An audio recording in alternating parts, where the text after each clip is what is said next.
आज हम chapter number 1 number system के example number 3 represent root 3 on number line, इस वाले क्वेश्चन को हम करेंगे। ये एग्जाम्पल नंबर 3 है जिसका क्वेश्चन है represent root 3 in on number line, मतलब हमको रूट 3 को नंबर लाइन में रिप्रेजेंट करना है। ठीक है, बहुत ही इंपॉर्टेंट क्वेश्चन है, ये भी इंपॉर्टेंट क्वेश्चन में से एक है। पिछली वीडियो में भी हमने क्या किया था, रूट 2 को नंबर लाइन में रिप्रेजेंट किया था, वो भी इंपॉर्टेंट था। और ये अगला क्वेश्चन हमारा रूट 3 है, उसको भी नंबर लाइन में हमें रिप्रेजेंट करना है, मतलब प्लॉट करना है। ठीक है, ये दोनों इंपॉर्टेंट क्वेश्चन है, तो चलिए उसको करते हैं। तो करने से पहले क्या दिया है, हमें रूट 3 दिया है। तो पहले ही हम पहले वाले क्वेश्चन में मैंने आपको बताया कि जब भी आपको क्वेश्चन में रूट 2, रूट 3, रूट 5 या रूट 7 या अदर कोई भी इर्रेशनल नंबर, तो सबसे पहले तो ये देख लो इर्रेशनल नंबर है ना। कोई भी इर्रेशनल नंबर दिए जाते हैं तो वो पहले से ही हाइपोटेनियस होते हैं। ठीक है, ये हाइपोटेनियस की वैल्यू होती है। ठीक है, मतलब पिछली वीडियो में भी अगर रूट 2 था तो वो भी हाइपोटेनियस था, रूट 3 है वो भी हाइपोटेनियस, अगली वीडियो जो रूट 5 पे आएगी वो भी हाइपोटेनियस पहले से ही डिसाइड होगा। ठीक है, कि वो हाइपोटेनियस है। अब ठीक है, अब आपको दिख रहा है यहाँ पे हाइपोटेनियस की बात की जा रही है, मतलब हमें परपेंडिकुलर और बेस दोनों की वैल्यू नहीं पता है। ठीक है, परपेंडिकुलर और बेस दोनों की वैल्यू हमें पता नहीं है। तो परपेंडिकुलर और बेस की वैल्यू कैसे पता करेंगे, तो उसमें हमें एक थ्योरम लगाना पड़ेगा जिसका नाम है पाइथागोरस थ्योरम। इसलिए हम इस क्वेश्चन की शुरुआत मतलब हम पाइथागोरस थ्योरम लगा के करते हैं। ठीक है, तो यहाँ पे हम पाइथागोरस थ्योरम लगाएंगे, थ्योरम। ओके, तो हम पाइथागोरस थ्योरम लगाएंगे जिससे हमें क्या होगा, परपेंडिकुलर और बेस की वैल्यू मिल जाएगी। तो जब हमें हाइपोटेनियस, परपेंडिकुलर और बेस की वैल्यू मिल जाएगी तो हम यहाँ पे इस तरफ नंबर लाइन बना के एक ट्राइंगल को प्लॉट करेंगे। ट्राइंगल से हमें हमारे नंबर लाइन पे रूट 3 का पता चलेगा कि वो कहाँ पे प्लॉट होगा। ओके, सिंपल है। तो सबसे पहले पाइथागोरस थ्योरम लिख लेते हैं। हमें हाइपोटेनियस पता करना है ना, हाइपोटेनियस से परपेंडिकुलर और बेस की वैल्यू निकालनी है। तो हाइपोटेनियस ही इक्वल के उस तरफ रहेगा, तो हाइपोटेनियस का स्क्वायर इक्वल्स टू परपेंडिकुलर का स्क्वायर प्लस बेस का स्क्वायर। ये होता है फॉर्मूला, ये होता है थ्योरम, पाइथागोरस थ्योरम। ठीक है, अगर परपेंडिकुलर निकालना होता तो परपेंडिकुलर इधर होता, बेस निकालना होता तो बेस इधर होता। ठीक है, सिंपल सा है, कोई दिक्कत नहीं, वो जानने की जरूरत नहीं है हमें। अब आगे बढ़ते हैं।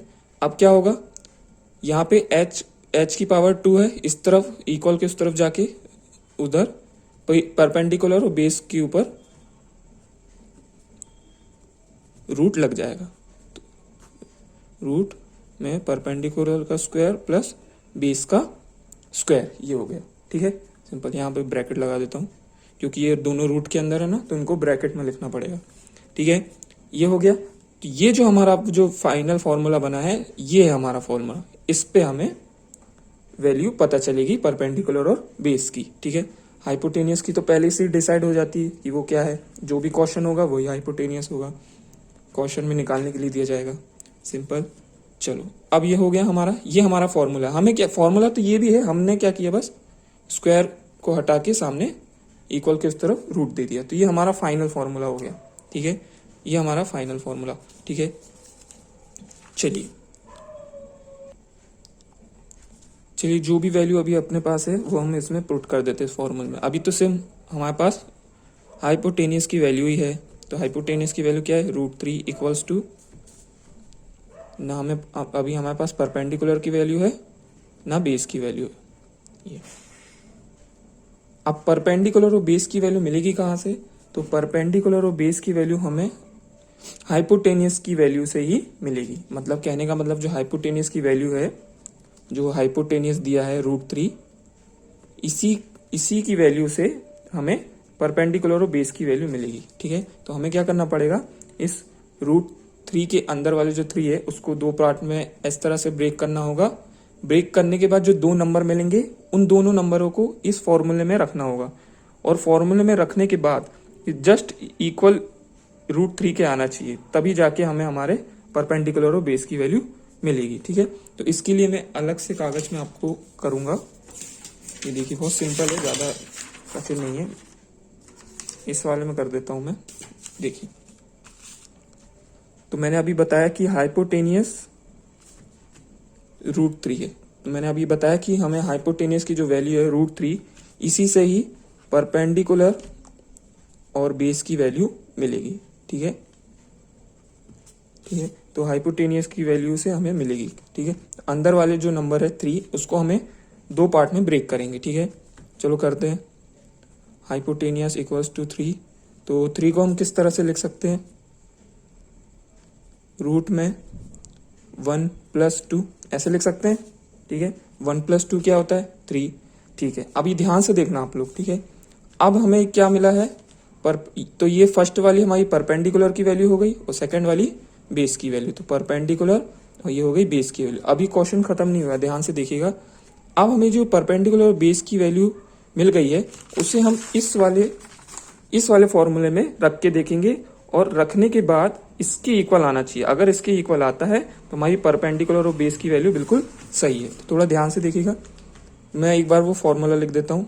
h इक्वल्स टू रूट में परपेंडिकुलर का स्क्वायर प्लस बेस का स्क्वायर। ठीक है, सिंपल। अब रख देते हैं वैल्यू। क्या अभी मिली हमें? परपेंडिकुलर की वैल्यू 1 मिली और बेस की वैल्यू 2 मिली। तो हाइपोटेनियस तो 3 है ही, परपेंडिकुलर की वैल्यू 1 है ना, सिर्फ परपेंडिकुलर की वैल्यू रखी, इधर 1 प्लस बेस की वैल्यू 2 स्क्वायर। अब कर लो उसको, कैसे हो जाएगा? √3 इक्वल्स टू 1 का स्क्वायर तो 1 होगा और 2 का स्क्वायर क्या हो जाएगा? 4। तो ये देखो √3 इक्वल्स टू हमें क्या मिल रहा है? √5। तो ये क्या सही है? क्या ये हमने फॉर्मेशन सही किया? नहीं, ये फॉर्मेशन हमारा गलत हो गया। ठीक है, तो मतलब हम रूट के अंदर 1 + 2 करके देख रहे हैं, तो हमें हमारी वैल्यू मतलब जो √3 है वो नहीं मिल पा रहा है। इक्वल आएगी, √3 के इक्वल होना चाहिए। अगर √3 के इक्वल नहीं आ रहा है, मतलब हमारे परपेंडिकुलर और बेस की वैल्यू हमने गलत निकाली। तो हम अब क्या करें? तो आप देख रहे हो, तो जो परपेंडिकुलर और बेस है, परपेंडिकुलर हमेशा 1 ही रखेंगे तो उससे कोई टेंशन नहीं है। अब आप बेस में कोई भी नंबर रखेंगे, 3 भी रख के देख लेंगे ना, 3 भी रखेंगे और यहाँ पे पुट करेंगे तो हमें आपको √3 नहीं मिलेगा। चाहे आप 3 रखें या 4 रखें या 5 रखें, कोई भी नंबर रखेंगे तो आपको आपकी वैल्यू √3 नहीं मिलेगी। तो हमें इसके लिए क्या करना होगा? परपेंडिकुलर तो ठीक है, एक पॉजिटिव है मतलब, या एक नेचुरल नंबर आप ले लेंगे। ठीक है, ठीक है, और जो बेस है ना, बेस को आपको कोई अदर नंबर रखना पड़ेगा, मतलब एक इर्रेशनल नंबर रखना पड़ेगा। मतलब बेस की वैल्यू एक इर्रेशनल नंबर रखनी पड़ेगी, तभी जाके आप इस फॉर्मूले में पुट करेंगे, तभी जाके आपको √3 मिलेगा। ठीक है, अगर आप सोच रहे हो कि √1 क्यों नहीं, अब √1 रखोगे तो फिर 2 ही मिलेगा हमें, है ना। तो कहने का मतलब सिंपल यही है कि परपेंडिकुलर तो ठीक है, कोई दिक्कत नहीं, उसकी वैल्यू तो 1 एक नेचुरल नंबर रखेंगे ही, लेकिन जो बेस की वैल्यू है ना, वो हम नेचुरल नंबर नहीं रखेंगे, उससे बेस की वैल्यू हमें एक इर्रेशनल नंबर लेनी पड़ेगी, तभी जाके हमें हमारा √3 मिलेगा। ठीक है, चलो, तो सॉरी पेन फिसल गया मेरा। चलिए, तो हम क्या करते हैं, परपेंडिकुलर और बेस की जो वैल्यू है जो हमने मानी है, उसको हम इस फॉर्मूले में फिर से रख देते हैं जल्दी से। तो √3, तो ये तो ऐसे ही रहेगा, इक्वल्स टू हाइपोटेनियस की वैल्यू रख दी √3 इक्वल्स टू परपेंडिकुलर की वैल्यू क्या है अभी? 1, मतलब 1 का स्क्वायर प्लस बेस की वैल्यू क्या है? √2। तो √2 का स्क्वायर, है ना। ठीक है, कोई गलती तो नहीं की मैंने। ठीक है, अब आगे देखो, अब इसको सॉल्व कर लेते हैं। √3, ठीक है, इस वजह से हमें एक वैल्यू इरेशनल नंबर लेनी ही पड़ेगी। देखो, आपको 1 का स्क्वायर क्या होगा? 1 प्लस √2। अब रूट में है, अब आपको पता ही है कि बाहर स्क्वायर लगाए तो स्क्वायर से रूट कट जाएगा, तो बचा क्या? 2 बचा कि नहीं? स्क्वायर से रूट कट गया तो बचा 2। ये क्या हो जाएगा? √3 इक्वल्स टू अंदर 1 + 2 क्या हो जाएगा? 3। तो ये हमारा दोनों इक्वल आने लगे ना, तो मतलब हमारे जो हमने जो वैल्यू ली थी परपेंडिकुलर और बेस की, वो एकदम राइट है। ठीक है, तो जब हम परपेंडिकुलर 1 और बेस √2 रखेंगे, तब जाके हमें हमारा √3 इजीली मिल जाएगा। ठीक है, चलिए तो ये समझ में आ गया। ये मैंने रफ वर्क करके बताया आपको अच्छे से, क्लियरिटी से। चलिए अब अपने क्वेश्चन की तरफ चलते हैं। तो हमने हमारी दो वैल्यू फाइंड कर ली है, जो परपेंडिकुलर और बेस की है। तो परपेंडिकुलर की वैल्यू क्या है 1 और बेस की वैल्यू क्या मिली हमें √2, है ना। तो हमने एक इरेशनल नंबर ही लेना पड़ा, तब जाके हमारा √3 मिलेगा। ठीक है, तो जब एक ट्रायंगल, अब एक ऐसा ट्रायंगल बनेगा जिसमें परपेंडिकुलर 1 होगा, बेस √2 होगा, है ना। जो हमारा बेस बनेगा वो √2 बनेगा, और तभी जाके हमारा हाइपोटेनियस हमें मिलेगा √3 के रूप में। ठीक है, √3 के रूप में हमें हाइपोटेनियस मिलेगा। ठीक है, तो जो हमने किया था वो बिल्कुल सही किया था। तो आप देख रहे हो हमारी तीनों वैल्यू हमें मिल चुकी है, परपेंडिकुलर, बेस और हाइपोटेनियस। ठीक है, तो ये हमें मिल चुकी है। अब हम क्या करेंगे, यहाँ पे नंबर लाइन बनाएंगे, इस पे हम उसको प्लॉट करके देखते हैं। ठीक है, तो मैं यहाँ पे थोड़ा लिख देता हूँ वैल्यू, यहाँ पे हाइपोटेनियस की वैल्यू।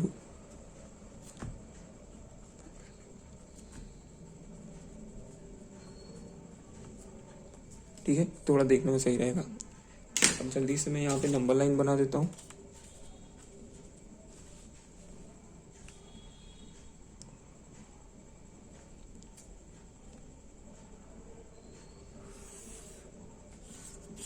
मेरी नंबर लाइन बन गई है, मिड पार्ट 0। ठीक है, अब हमें यहाँ पे डिस्टेंस बना लेना है, 1 2 3 का जो डिस्टेंस बनेगा उससे। वो डिस्टेंस कैसे बनेगा, अपने स्केल को उल्टा करके ये जो बड़ी वाली लाइन होती है ना, ये वाली, इस पे उसको 0 पे रखा, और बाकी से बड़ी बड़ी लाइन गिननी है आपको 4 तक, 1 2 3 4। तो ये हमारा 1 इधर बनेगा, 1 2 3 4, ये हमारा 2 यहाँ बनेगा, 1 2 3 4, ये हमारा 3 यहाँ पे बनेगा। थोड़ा इसको लंबा कर देता हूँ, सिंपल। अब यहाँ पे जल्दी से लिख देता हूँ 1 2 3। तो ये हमारी नंबर लाइन तैयार हो गई। ये पॉजिटिव इस तरफ होते, नेगेटिव बनाने की कोई जरूरत नहीं है, उधर हमारा कोई काम ही नहीं है। ठीक है, अब ध्यान से सुनो बेटा, हम बनाने जा रहे हैं। बनाने से पहले यहाँ पे देखो √3 वाला जो क्वेश्चन होता है ना, इंपॉर्टेंट तो है और बहुत ही थोड़ा सा यहाँ पे टफ हो जाता है। यहाँ पे कैसे रहता है, बहुत बच्चे यहाँ पे कंफ्यूज हो जाते हैं, तो मैं आपको सिंपल तरीके से समझा रहा हूँ।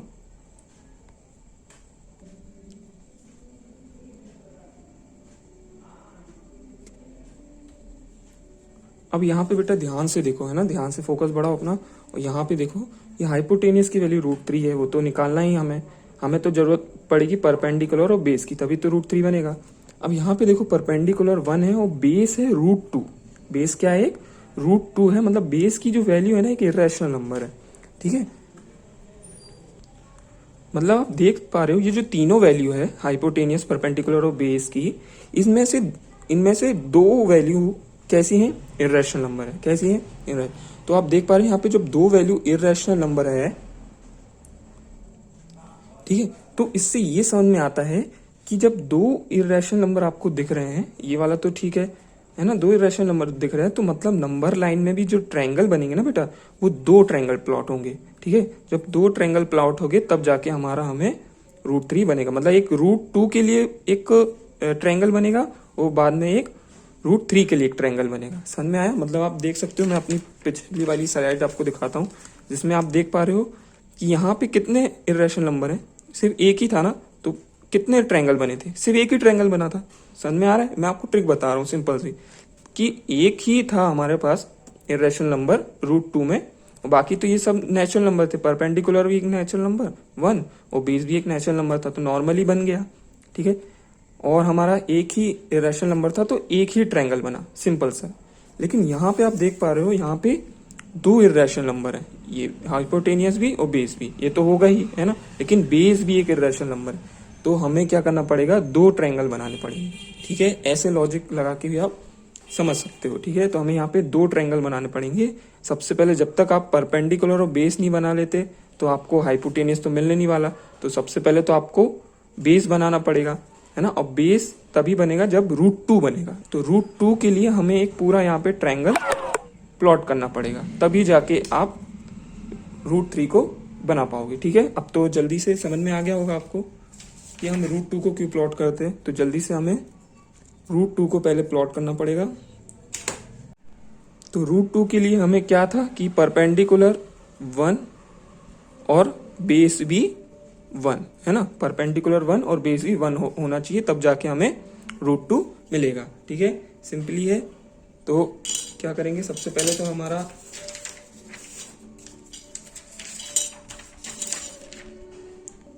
प्रोटेक्टर आएगा, यहाँ पे प्रोटेक्टर घूम गया था, हाँ, तो यहाँ पे 0 पे प्रोटेक्टर रखेंगे, 90 डिग्री का एंगल लेंगे,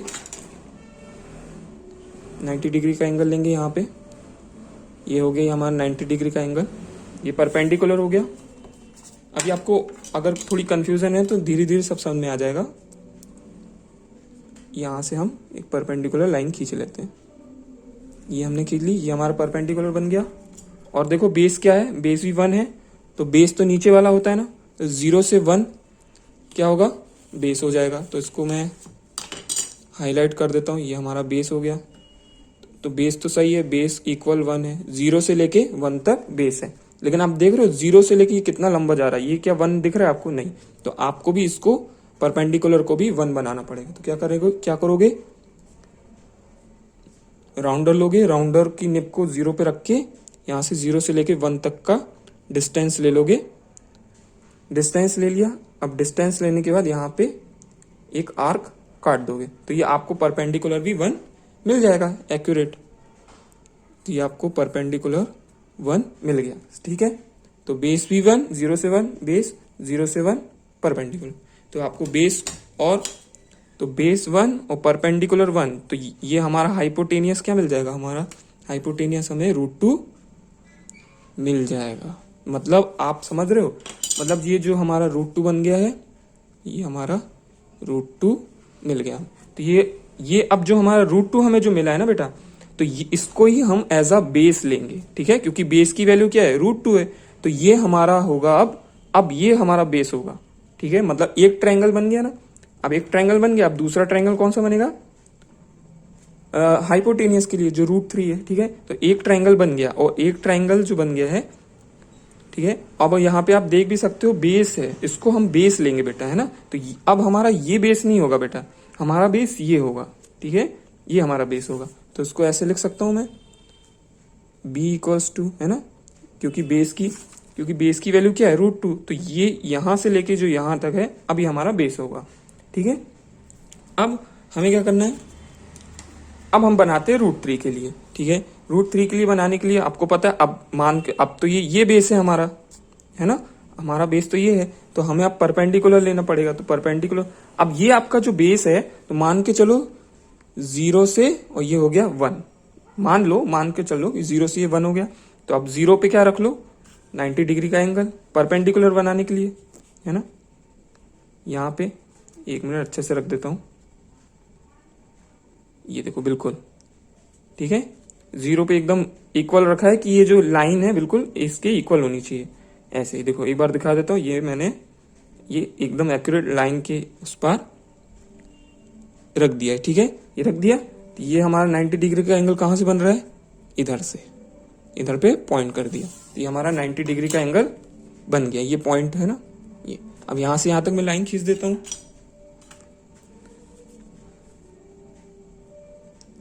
यहां से यहां तक मैंने लाइन खींच देता हूं, तो ये हमारा परपेंडिकुलर बन गया है,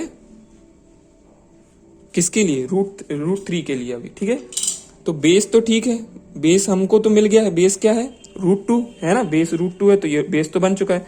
अब परपेंडिकुलर क्या है, 1 है, तो ये क्या 1 है, क्या ये 1 की इक्वल लग रहा है, क्या नहीं है, है ना। तो हमें इसको तो 1 बनाना पड़ेगा।